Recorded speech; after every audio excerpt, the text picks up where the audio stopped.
Olá, queridos alunos! Nesse período de pandemia, precisamos ficar em casa. Mas não podemos deixar os estudos de lado. Nós do ETM sentimos muito a sua falta. Então, aperte o play, que a sua aula já vai começar. Pegue todo o seu material de estudos. Concentre-se e tenha uma boa aula. Olá, queridos alunos! Tudo bem com vocês? Vamos a mais uma aula. Vamos lá? Português. Quinto ano, ok?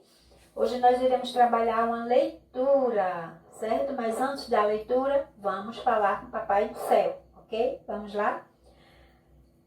Pai nosso que estás no céu, santificado seja o teu nome.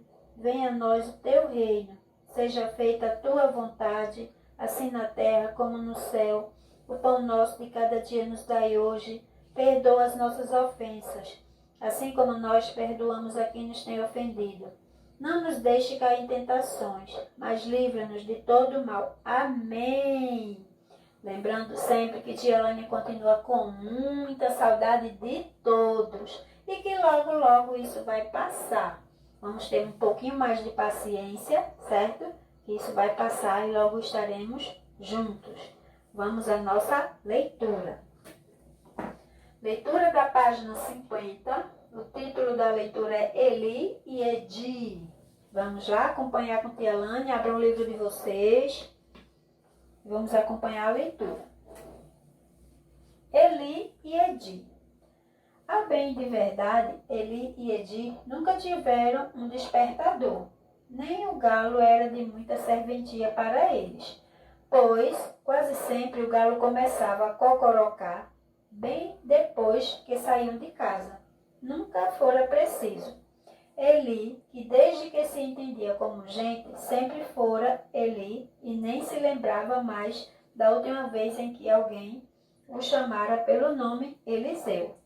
E Edi, que preferia ser chamada de Edileuza, Eli e Edi, onde já se viu uma coisa dessas? Parece dupla caipira. Levantavam às 4h30, sem que nem pai nem mãe fossem chamá-los. Podia-se dizer que seus corpos já tinham se acostumado. Era como se o corpo de cada um tivesse um despertador, que tocava todo dia na mesma hora. E mais do que tocar, parecia dizer: vai, sai da cama, tá na hora. A névoa da noite encolhia-se para dentro da mata, brilhante de orvalho, que se espremia ao longo da trilha esburacada e cheia de curvas que se desembocava numa estrada maior, igualmente de terra e ainda mais esburacada.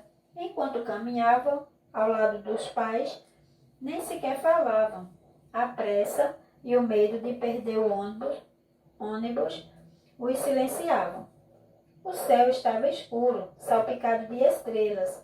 A lua cheia, aos poucos, escondia-se do começo da manhã.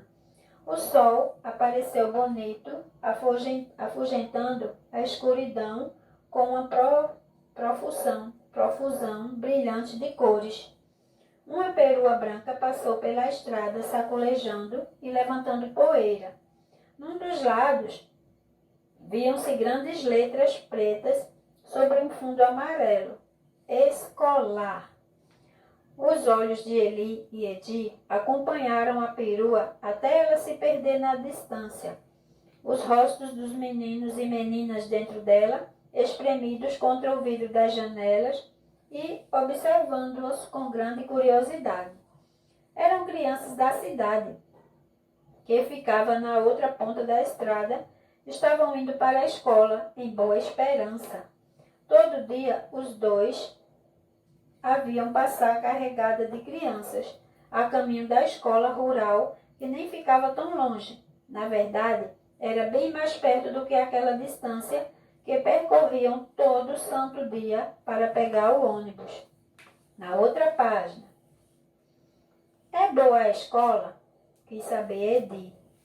Eli sacudiu os ombros, chateado, como se não quisesse assunto. Eu sei lá, mas você esteve na escola por tão pouco tempo. Dá vontade de... deixa de conversa fiada. Edi, que o Tom... Deixa de conversa fiada, Edi, que o Tonhão não tá com cara muito boa hoje, não. Os dois ficaram parados na estrada, ainda tentando ver a perua. A mãe parou e, depois de olhar para um e outro, durante certo tempo, gritou: Anda, anda, gente, que o trabalho não espera, não. Era o grande sonho de Edi. O irmão sabia muito bem. Sonho antigo, desde que ele fora para a escola e lá ficara por certo tempo. Ela não podia ver a perua passar, e o sonho retornava. Edi se via dentro da escola, indo para muitos lugares. Os livros e cadernos, levando-a para algum lugar ou para qualquer coisa melhor do que a plantação de laranjas, de batatas, ou mesmo para o canavial, para onde todos os dias iam, desde que ela era bem pequena.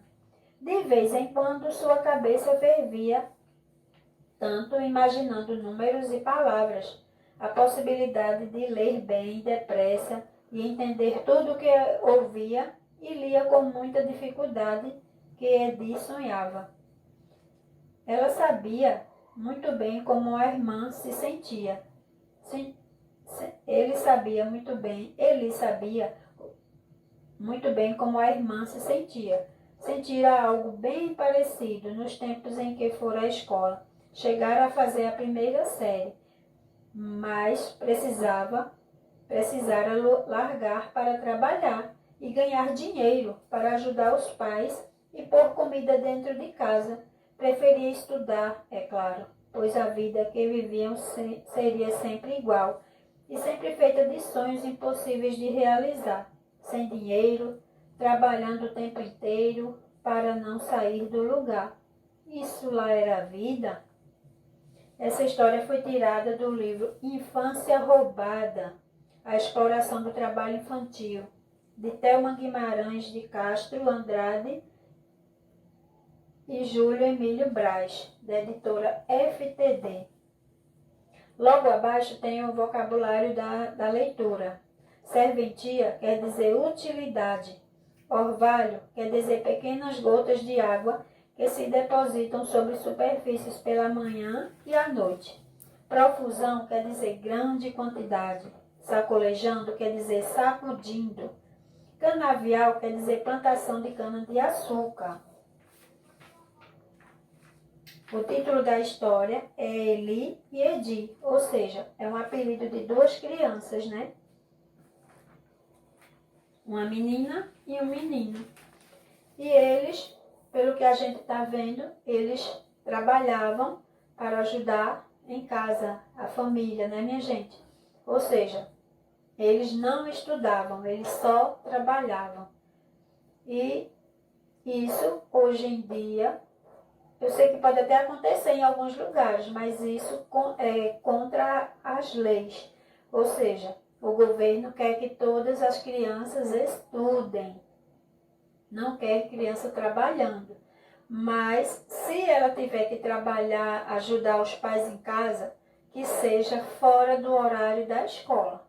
Ela pode fazer essa ajuda com os pais, sendo fora do horário de estudo. Ou seja, a criança tem que estudar. Lugar de criança é na escola, não é trabalhando. Agora, se for para ajudar os pais ou responsáveis, tem que ser fora do horário de estudo, certo? Não pode ser no horário de estudar. A criança tem que estar na escola. Tanto é que essas duas crianças, elas viviam assim, né, meio que sonhadoras, querendo estudar. Porque toda criança sente desejo de estar dentro da escola. Principalmente aquelas crianças ainda que não sabem ler e precisam muito aprender a ler. E não só isso, mas crianças que sonham em futuro de ter uma profissão, de querer ser um bombeiro, de querer ser um médico, de querer ser alguma profissão que ele almeje. Então, para isso, tem que estudar, certo? Então, essa historinha aí, a gente vê fatos de crianças que só trabalham e não estudam. E isso não é bom, isso é um pouco triste, né? Porque a criança tem que estar especificamente na escola, certo? Vamos à interpretação do texto na outra página. Vamos lá, que a Elânia vai ler, vocês vão acompanhar e se quiser já pode ir respondendo, ok? Por dentro do texto. O texto apresenta a realidade de duas crianças que não podem estudar, porque precisam trabalhar. Como se chamam essas crianças? Aí você vai colocar o nome delas. Letra B. Onde essas crianças trabalham? Aí você vai colocar o lugar onde elas trabalhavam. Letra C. Com quem elas vão para o trabalho? Aí você vai explicar também aí com quem que elas iam para o trabalho. Na segunda questão, qual é o grande sonho deles? Deles dois, de Eli e de Edi. Qual é o sonho deles? Na terceira questão, o que os impede de realizar este sonho? Aí, por que eles não conseguem realizar o sonho deles? Você vai explicar também aí. Quarta questão, em que momento o sonho retorna com mais força na mente da menina? Qual foi o momento que ela percebeu, né, que esse sonho dela era bem mais, que ela sonhava mais ainda com isso? Qual foi esse momento que aconteceu isso? Na quinta questão, qual das duas crianças chegou a frequentar a escola? E o que a impediu de continuar os estudos? Teve uma das crianças que frequentava a escola, que passou a frequentar e depois saiu. Aí você vai dizer quem foi, ok? E vai dizer o que foi que impediu ela de continuar. Na outra página, na sexta questão, o trecho do texto que foi reproduzido termina com a frase: isso lá era vida? Letra A. De quem é essa frase? De Eli, de Edi ou do narrador? Você acha que foi Eli ou foi Edi que falou isso? Ou foi o próprio narrador do texto? Na letra B. O que essa frase revela? Revela alegria, tristeza ou revolta? O que é que você acha? Uma das três alternativas. Na sétima questão, você vai assinalar as opções corretas. O trecho sem dinheiro, trabalhando o tempo inteiro para não sair do lugar, expressa que? A primeira alternativa expressa que o trabalho satisfazia todas as necessidades das crianças e elas não sentiam falta da escola. Ou o futuro das crianças era de poucas expectativas, já que Edi e Eli não podiam estudar. Ou somente estudando seria possível realizar o sonho de ter um futuro melhor. Você vai escolher duas alternativas corretas aí. Na oitava questão, discuta com os colegas a história de Eli e Edi e o que poderia ser feito para resolver o problema do trabalho infantil no Brasil. Depois escreva sua conclusão.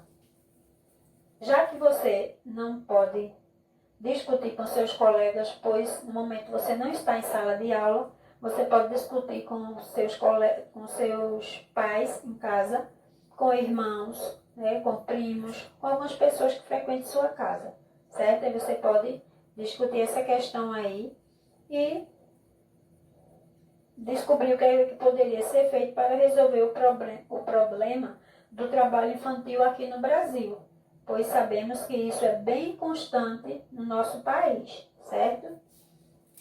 Em que lugar de criança? É na escola, né? Certo, minha gente? Por hoje é só. Vamos resolver as atividades com muita atenção, com muita cautela, com muito jeito, caprichando na escrita, ok? Procure sempre um lugar tranquilo para responder suas atividades, ok? Um lugar tranquilo, silencioso, certo? Para que você possa estar bem atento às atividades, ok? Um cheiro para todo mundo. Continuem higienizando suas mãos, utilizando sempre água e sabão, ok? Se cuidando, se prevenindo, certo? Porque isso vai passar, certo? E logo, logo estaremos juntos novamente. Tchau! Oi, amores do quinto ano. Nossa aulinha de hoje é de geografia. A nossa aulinha de hoje eu vou fazer uma breve revisão de tudo que a gente falou sobre a vegetação do Brasil. Lembra que eu falei que como o assunto era grande, eu dividi em partes. Então hoje vamos rever todos os tipos de vegetação que formam o Brasil, certo? Então, voltando aqui, o Brasil, ele tem diferentes tipos de vegetação. Essa grande parte aqui, olha, a maior está a floresta amazônica. Aqui a rosinha bem pequena estão as matas dos cocais. Essa parte aqui, ó, que é a nossa, está a caatinga. Essa aqui menor está o cerrado. Aqui, ó, bem pequeno, o complexo de Pantanal. Essa outra que vai aqui, vem pelo litoral, está a floresta tropical. Aqui embaixo, as matas de araucária. E a menorzinha lá no final, no sul, estão os Campos Gerais. Então, essas aqui são as formas de relevo que a gente já viu. Floresta amazônica, mata dos cocais, cerrado, caatinga, pantanal, floresta tropical. Faltou aqui, ó, esse lado aqui, ó, os mangues, que é a parte litorânea, campos e cerrado. Aqui está já com a imagem do que representa aquele tipo de vegetação. Por exemplo, a Amazônia, que é a maior floresta do mundo, olha como ela é. São árvores grandes, próximas, de grandes espécies diversificadas. Então, tem várias espécies de plantações. Também uma diversidade de animais. E é de difícil acesso. Se não entrar lá com a pessoa que realmente conheça, um instrutor ou um guia, você pode até se perder.